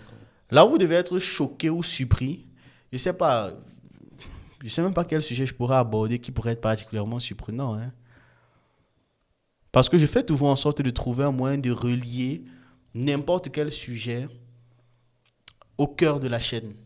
Parce que je peux parler d'architecture sur la chaîne, les gens vont apprécier parce que l'approche de l'architecture que je vais aborder va nous concerner en fait. C'est ça. D'ailleurs, j'ai déjà eu à le faire. Hmm. J'ai parlé d'architecture et de la pertinence de construire en terre. En terre, ouais. C'est un sujet qui avait beaucoup, c'est un sujet que les gens avaient beaucoup apprécié, justement parce qu'ils n'ont pas ce genre d'informations. Leur faire comprendre qu'avec la terre, vous économisez en électricité, parce que vous n'avez pas besoin de clim partout, Hmm. parce que la terre est thermorégulateur. Effectivement, Voilà. naturellement. Et du coup, il y a quand même une question hein, qu'on a dans notre inconscient. À chaque fois qu'on regarde ta chaîne, c'est de se dire, est-ce que Pensée Kamit, ils sont finalement restés sur l'actualité parce que ça fonctionne, ça marche, et est-ce qu'on n'aura plus des vidéos comme avant qui parlent de culture, d'éducation, peut-être spirituelle, ce genre de contenu qui finalement, pour les plus anciens, étaient les contenus qui intéressaient. On a l'impression aujourd'hui que la chaîne est devenue plus juste l'actualité, React et tout. Alors, déjà, ceux qui suivent la chaîne savent que non. Mm. Je ne vais pas dire le problème, le défi avec les sujets sur la spiritualité, c'est de toujours trouver un moyen d'attirer l'intérêt des gens, du public. Maintenant, ce défi-là peut être, et c'est la stratégie d'ailleurs que j'adopte, ce défi peut être en réalité aidé par un sujet d'actualité. Ok. Littéralement, c'est ça. Ça peut Ok, être aidé ouais. par un sujet d'actualité. La dernière fois que j'en ai parlé, c'était une vidéo toute récente où on parlait justement de ce qu'on appelle revenir aux sources. Mhm. Le 15 mai, il y a eu la journée des traditions au Burkina Faso. Donc, je Tu fais as une parlé réacte de dessus. ça, ouais, effectivement. Et la réacte, à un moment donné, je rappelle le sujet sur la culture, qui n'est peut-être pas suffisamment étoffé pour en faire une vidéo de 20 minutes, mais qui en 3 minutes, je peux rappeler encore un certain nombre de contextes qui ramènent au savoir endogène, au savoir que nous avons. Donc, dans une vidéo, je peux comme ça me balader, naviguer entre l'histoire, la culture, les célébrations. Et en termes d'approche, c'est beaucoup plus intéressant pour un viewer. Et qu'est-ce qui me permet de tirer ça? C'est le sujet d'actualité. Des personnes arrivent sur la chaîne convaincues que je vais parler d'actualité aujourd'hui, mais dans une vidéo de 30 minutes, je peux aborder toutes ces questions-là et la personne en ressort beaucoup plus enrichie. Maintenant, en termes de rites, tradition pure, il y a une nouvelle chaîne que l'on a créée, le Jeune Initié, où des publications sont faites régulièrement dans le but justement d'enseigner sur ces questions-là. C'est-à-dire, ok, globalement, tu sais qu'on doit retourner aux ancêtres, mais techniquement, comment par exemple faire X rituel? Et là-bas, je l'enseigne. C'était justement pour pouvoir répondre à ce public de niche-là. Pourquoi sur la chaîne Jeune Initié, on n'a pas autant d'efforts que sur Pensée Kamit? Parce que la chaîne Jeune Initié demande un investissement initial en termes de temps et d'argent. Or, je suis en équipe réduite pour l'instant et je suis en manque de ressources. Dis-toi que si j'avais les ressources actuellement, il y aurait des dessins animés qui sortent chaque semaine. Ouais, parce que justement, le format est très intéressant. Ouais, il est très, Donc, c'est intéressant. Ça. Je fais toujours comprendre à mes abonnés que je suis obligé d'avancer à mon rythme en fonction des ressources que j'ai, sachant que je ne suis soutenu par personne, littéralement. Je n'ai pas eu d'investissement et consorts. Donc, c'est les moyens que l'on génère qui permettent de réinvestir dans X choses ou dans Y choses. Et on est une équipe réduite. C'est assez intéressant ce que tu dis. Est-ce que tu peux un peu présenter l'équipe si tu veux bien? Pas trop. Non. Quand tu dis réduit, c'est genre combien de personnes quand même? 6, 7 personnes. Oui, 6. Et puis 7 personnes parfois. Ah non, qu'est-ce que je raconte? On a pris une 7e personne. Donc c'est plutôt 7, 8. Parce que parfois il y a une 8e personne qui intervient, mais en tant que prestataire. Donc on a des travaux en priorité. Quand on lui donne le travail, il priorise, mais généralement, comme il n'est pas constamment demandé, il peut naviguer. Ces personnes-là, elles font quoi au quotidien? C'est juste du montage vidéo? Pas du tout, pas seulement. Il y a justement des dessinateurs qui sont en train de faire... Là, il y a des tests de format qu'on essaie. On teste des caractères design, des styles d'animation, des effets spéciaux. Comment est-ce qu'on va faire les dessins animés? Sur quel format est-ce qu'on va démarrer? Etc., etc. Il y a plein de sujets. Quand on dit, par exemple, on lance un dessin animé, le premier test que l'on avait fait, il n'était pas en couleur. La republication de la vidéo, c'était en couleur parce que... Donc, tu vois déjà, quand on te fait comprendre qu'entre faire un dessin animé en couleur et pas en couleur, ça veut dire qu'il y aura plus de temps entre chaque épisode, puisqu'il faut colorier. Maintenant, est-ce que les couleurs-là vont être accompagnées du compositing? Plus de temps. Et tout ça, on a besoin de tester pour pouvoir déterminer quel serait le rythme de tout. Et avec même quelle quantité de personnes. Puisque là, le nombre d'animateurs est aussi réduit. Tu imagines bien que ça coûte de l'argent, des animateurs, etc., etc. Donc, quelle est la stratégie que l'on adopte? Comment est-ce qu'on fait rentrer de l'argent pour pouvoir s'occuper de tout ce beau monde-là et d'avoir des bénéfices, et de pouvoir pallier aux aléas de notre environnement? Ouais, c'est quand même un véritable défi. Oui, notre environnement est notre premier ennemi. Parce que l'écrasante majorité de l'argent généré va commencer par disparaître dans comment tu règles les coupures d'électricité, comment tu fais en sorte d'être bien connecté, comment tu fais en sorte d'avoir du matériel qui fonctionne. C'est-à-dire que tu utilises un micro, ça fonctionne. Tu achètes un ordinateur, ça fonctionne. Comment gérer les pannes de tout ça, là, etc., etc.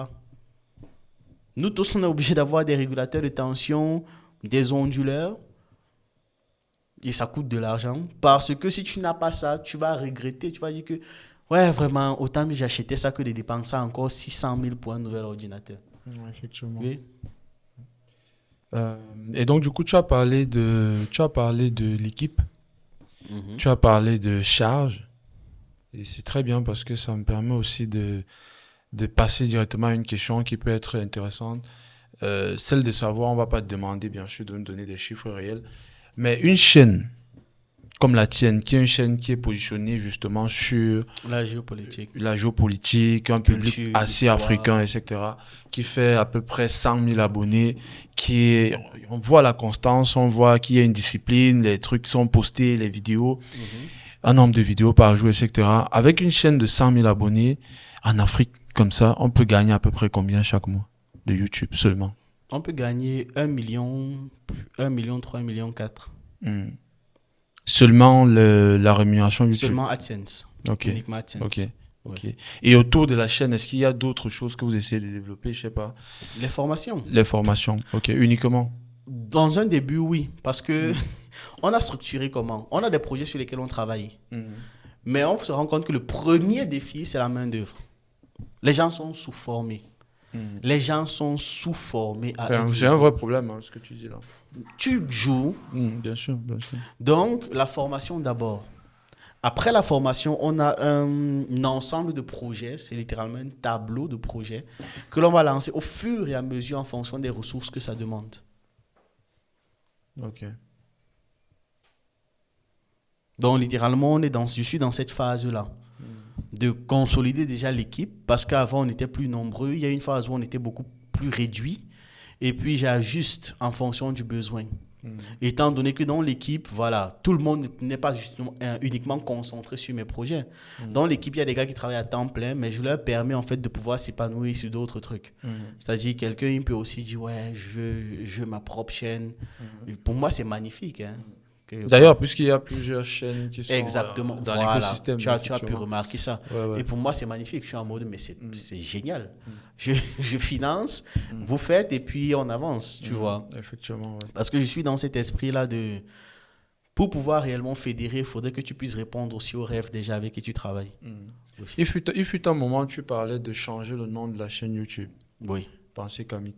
Est-ce que c'est encore quelque chose que tu envisages? Bien sûr. Toujours? Bien sûr, bien sûr. Pourquoi tu ris? C'est quelque chose que j'envisage toujours. Ok. Et tu as déjà trouvé un nom ou pas? Non, mais à chaque fois que j'ai des idées, je note quelque part et puis... Mais pourquoi changer le nom, justement? Tu vois que je reviens un peu sur la question de tout à l'heure, quand je te disais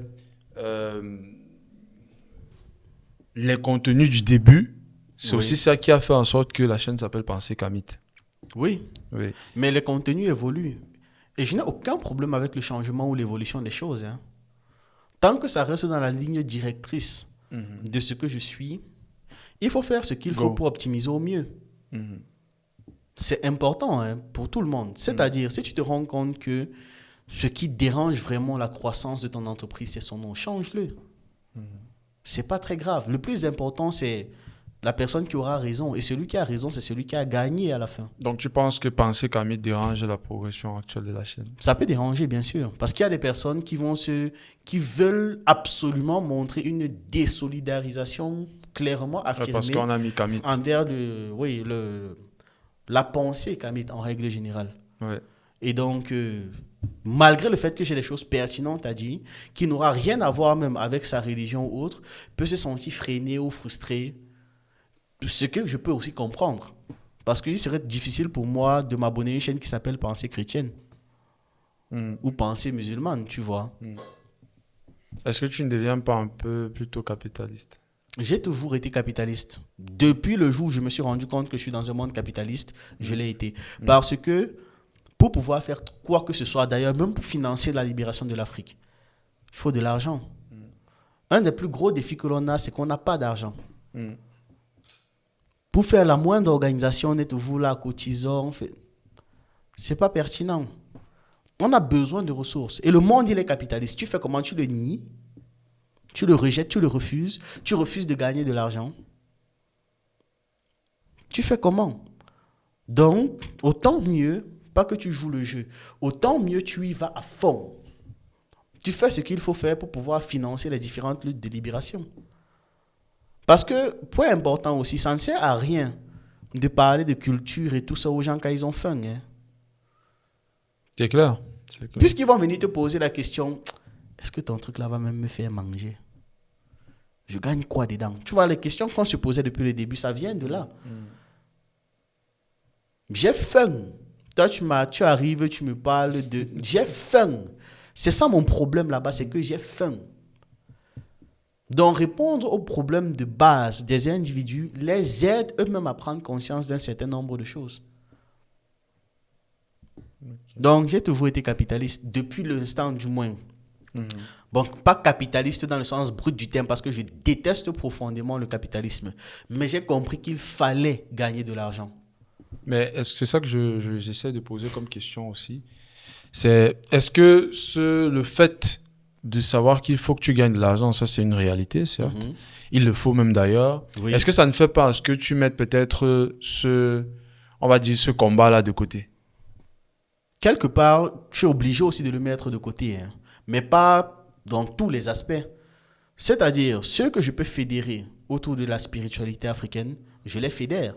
Ceux que je ne peux pas fédérer autour de la spiritualité africaine, je les fédère autour du combat de libération de l'Afrique. Ceux que je ne peux pas fédérer autour du combat de libération de l'Afrique, je peux les fédérer autour de l'histoire. Ceux que je ne peux pas fédérer autour de l'histoire, je les fédère autour de la culture, etc., etc. Autour du dessin animé, autour de, je sais pas, de la formation en motion design, en effets spéciaux. Le monde n'est pas limité. Et de plus en plus de gens prennent conscience. Et c'est en fait ça que je suis en train de faire, littéralement. C'est OK, peut-être que chez toi, la spiritualité ne t'intéresse pas, mais peut-être que savoir que la monnaie de ton pays n'est pas gérée par ton pays, ça va t'interpeller. Ouais. Peut-être que tu n'en as rien à foutre de vos histoires de monnaie là. Mais savoir, par exemple, qu'il y a telle époque, dans cet endroit, voilà comment on fonctionnait, tu vas dire, ah, mais c'est intéressant. Tu vois. Je répète encore, je ne suis pas figé dans le marbre. J'évolue constamment et je fais tout ce qui est nécessaire pour pouvoir continuer de vivre. Ok, très bien.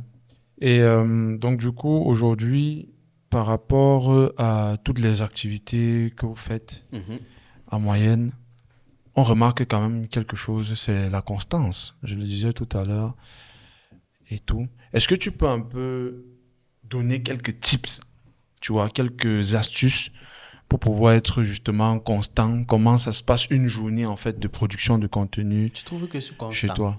Je trouve que tu es constant quand même. Car ce que tu ne connais pas les Tu gars fais minimum nerveux. une vidéo par jour. C'est parce que tu ne connais pas les gars nerveux sur Internet. Non, je sais qu'il y en a plus nerveux. Je sais qu'il y en a plus nerveux.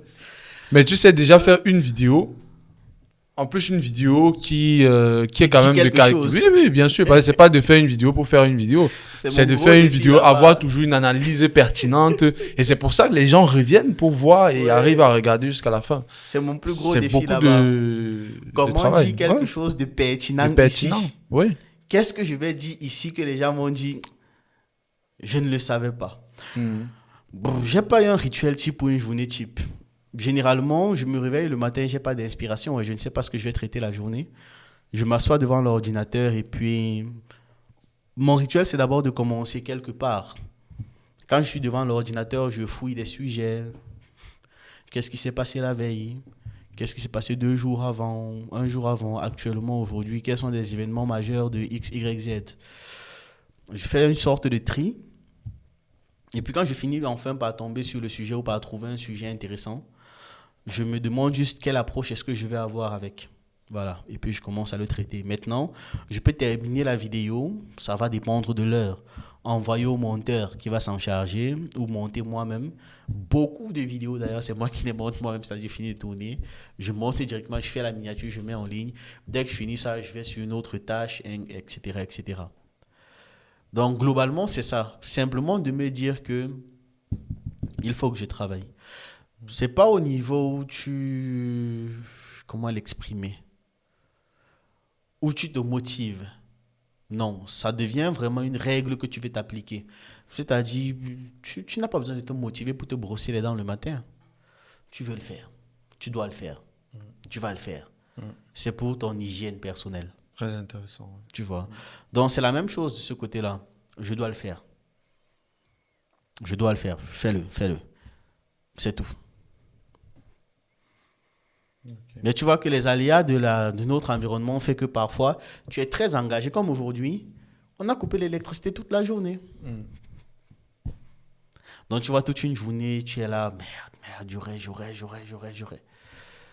Donc, tu dois répondre à ce problème-là. Comment faire en sorte d'être moins dépendant? Et être moins dépendant de l'électricité, ça coûte 5 250 000. C'est tout ça, là. Ok. Alors, je pense que sur cette thématique, on a fait un petit peu le tour sur tout ce qui est business. C'est d'ailleurs très intéressant ce que tu fais. Et il faut toujours féliciter, en tout cas. Moi, j'aime bien le travail qui est fait. J'aime bien la team. Et d'ailleurs, les autres chaînes, je trouve que les autres chaînes ne sont pas peut-être très bien présentées sur la chaîne principale. Non, ils font leur bout de chemin, c'est normal. Naturellement. Ils doivent faire leur bout de chemin. Ce qu'il y a là, c'est... Quand tu présentes la chaîne, une fois de plus, c'est au public de choisir. Hein. Parce que tu ne vas pas passer 10 ans à faire la promotion. Si tu as fait 10 vidéos et que les 10 vidéos ensemble ont cumulé 300 000 vues, tu vas faire quoi de plus? Si les gens ont dit qu'ils ne vont pas, ils n'iront pas. Si les gens ont dit qu'ils iront, ils iront. Et maintenant, le public que ça réussit à ameuter, c'est à la chaîne en question de pouvoir tirer son épingle du jeu, s'adapter, faire ce qu'il faut en réalité. Les réseaux sociaux, c'est dur. YouTube, c'est dur. De toutes les plateformes actuellement, YouTube est la plateforme la plus difficile. Hein. Ouais, c'est la plus difficile. Très, très même. Elle est extrêmement difficile. Ça veut dire que quand une personne arrive là-bas, elle ne va pas se dire que je vais me contenter de republier ce que... Non. Tu dois penser en réalité un contenu adapté à la plateforme. YouTube est très strict. Mais au moins ça paye. Et c'est ce que je disais. Peu importe où tu es. Par exemple, Facebook, c'est là-bas qu'il faut contourner. Toi, tu as abandonné, clairement. Ouais, j'ai lâché. Tu as abandonné Facebook. Bon, d'une certaine manière, j'ai lâché. Déjà parce que ça prend énormément d'énergie. Ça me prenait énormément d'énergie. On m'a dit que republier, ce n'est pas de l'énergie, si. Parce que je devais republier, faire des posts. Facebook, c'est un autre code. C'est une autre manière de parler, ça n'a rien à de voir. s'exprimer. Oui, ce n'est pas la même chose. Et en fin de journée, je me rends compte qu'on te fait comprendre que le contenu géopolitique maintenant est automatiquement shadowban. Frère. Ouais, tout le contenu. Déjà que tu ne me rapportes pas de l'argent. Ouais. Ensuite, tu veux me faire des efforts supplémentaires parce que vous aimez juste les guignols en fait sur Facebook. Vous aimez des gars. Mais après, ils ont arrangé ça, non? Avec Trump qui est monté. Ah, peut-être. Oui, peut-être. ils ont retiré. Ah, ils ont en fait, retiré. oui. Ok. Aujourd'hui, que tu insultes même des communautés, il n'y a Les pas de plus souci. ultra, là. Ouais, il n'y a pas de souci sur Facebook Ok. actuellement. Donc peut-être que je vais alors m'y relancer. C'est ça, parce que à la base, Facebook me permettait de pouvoir au moins fédérer la communauté africaine. Des gens vivant en Afrique, au Cameroun et consorts. Puisque ce sont principalement eux qui sont là-bas. Oui, ils sont nombreux, justement. Oui. Ouais. Très peu des gars au pays sont sur YouTube. Donc c'est pour ça. J'étais en mode vraiment, vous me fatiguez à tous les niveaux. Je ne vais pas me casser pour un truc qui m'insulte carrément et me fait un doigt d'honneur. C'est pour ça. Ok, super. Je pense qu'on va directement enchaîner avec la 4e thématique qui revient un petit peu, spiritualité. On a commencé par ça. Et j'ai envie de te poser la question quand même. Est-ce que tu marches avec des gris-gris?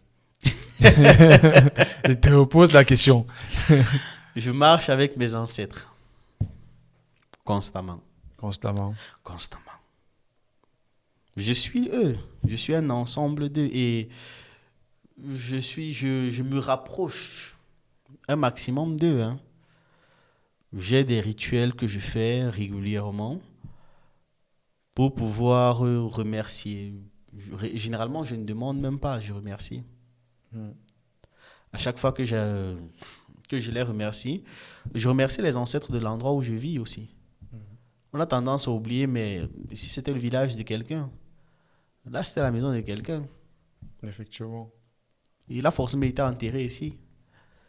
Donc si tu es chez lui, la moindre des politesses c'est de te présenter. Voilà, dis que voilà, je suis là, je viens d'arriver, je suis tel exactement. Et quand tu donnes à tes ancêtres, tu dis, oh, je ne t'oublie pas, toi qui vis ici. Très important. Donc non, je ne marche pas avec des gris-gris, mais je marche avec mes ancêtres. Je sais que c'est devenu un peu c'est devenu tendance, fashion un peu de marcher avec des gris-gris. Non, c'est bien. À un moment donné. Beaucoup ne comprennent pas aussi la signification de ces choses-là. Nous n'avons même pas forcément besoin de comprendre. Pas forcément, ouais, non. Effectivement. C'est comme des médicaments. Tu n'as pas besoin de comprendre comment ça marche pour que ça te soigne. Tu effectivement, vois. Ouais. Que ça se fasse. C'est pour ça que j'aime beaucoup les bulles.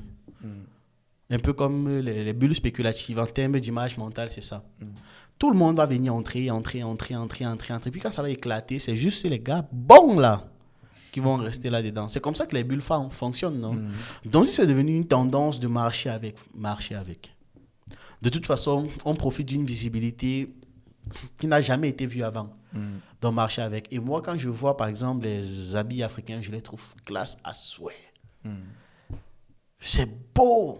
Ah, c'est très beau. Tu vois, donc marcher avec les bracelets, des trucs, des parures, marcher avec, même si c'est en plastique, marcher avec. De toute façon, on va pas venir, on va pas venir toucher. Effectivement. Et c'est bien les bulles. Et les gens ne sont pas obligés de tout comprendre. Et on revient encore à ce que je disais. On n'est pas obligé d'être initié à tout à la perfection. Je ne suis pas initié à la fabrication d'un téléphone pour pouvoir l'utiliser. Effectivement.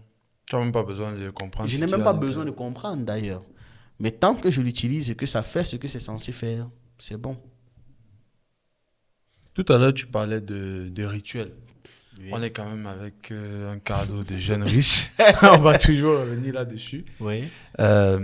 Pour situer le contexte, on a parlé de richesse spirituelle, richesse émotionnelle, relationnelle, richesse matérielle, financière, qui est d'ailleurs la dernière. Oui. Et la première partie, c'est de richesse spirituelle qui est très très importante. Aujourd'hui, tu parlais de rituels. C'est quoi, par exemple, les rituels qu'un jeune riche devrait faire? Sans vraiment... Non, littéralement, Ouais, avant d'aller où ouais. que ce soit, la première des choses, c'est de nourrir tes morts et vénérer tes ancêtres. La première des choses. Un jeune riche africain. Bien sûr. On va dire, ouais, bien sûr. Je ne parle pas pour les gens.